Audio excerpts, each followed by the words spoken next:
वैद्यनाथ मिश्र, जिन्हें नागार्जुन के नाम से भी जाना जाता है, एक प्रसिद्ध हिंदी कवि, लेखक और साहित्यिक आलोचक थे। उनका जन्म 30 जून 1911 को भारत के बिहार में मधुबनी जिले के एक छोटे से गांव सतलखा में हुआ था। उन्होंने बहुत कम उम्र में अपनी मां को खो दिया था और उनका पालन पोषण उनके पिता ने किया, जो संस्कृत के विद्वान थे। मिश्रा ने अपनी प्रारंभिक शिक्षा गांव के स्कूल में प्राप्त की और बाद में उच्च अध्ययन के लिए दरभंगा चले गए। उन्होंने 1933 में पटना विश्वविद्यालय से अंग्रेजी साहित्य में एमए पूरा किया और पीएचडी की उपाधि प्राप्त की। 1938 में कलकत्ता विश्वविद्यालय से भारतीय सौंदर्य शास्त्र और दर्शन शास्त्र में। अपने शुरुआती करियर में मिश्रा ने इलाहाबाद विश्वविद्यालय और बाद में दिल्ली विश्वविद्यालय में अंग्रेजी साहित्य के प्रोफेसर के रूप में काम किया। हालांकि हिंदी साहित्य और कविता के प्रति उनके प्रेम ने उन्हें लेखन की ओर आकर्षित किया और उन्होंने अंततः अपने जुनून को पूरा करने के लिए नौकरी छोड़ दी। मिश्रा का साहित्यिक जीवन 1930 के दशक में शुरू हुआ, जब उन्होंने हिंदी में कविता लिखना शुरू किया। उनकी शुरुआती रचनाएं रोमानियत से प्रभावित थी और बड़े पैमाने पर प्रेम और प्रकृति पर केंद्रित थी। हालांकि समय के साथ वह अधिक दार्शनिक और अस्तित्वपर विषयों की ओर बढ़ा। मिश्रा को उनकी दीर्घरूपी कविता के लिए जाना जाता है, जिसे आधुनिक हिंदी साहित्य में बेहतरीन रचनाओं में माना जाता है।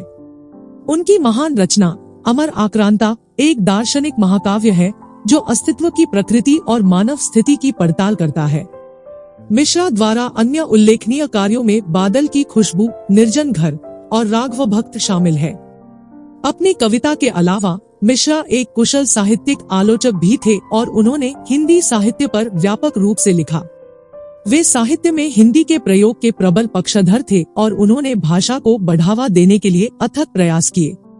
हिंदी साहित्य में उनके योगदान की मान्यता में उन्हें उनकी पुस्तक कनुप्रिया के लिए 1956 में साहित्य अकादमी पुरस्कार से सम्मानित किया गया था।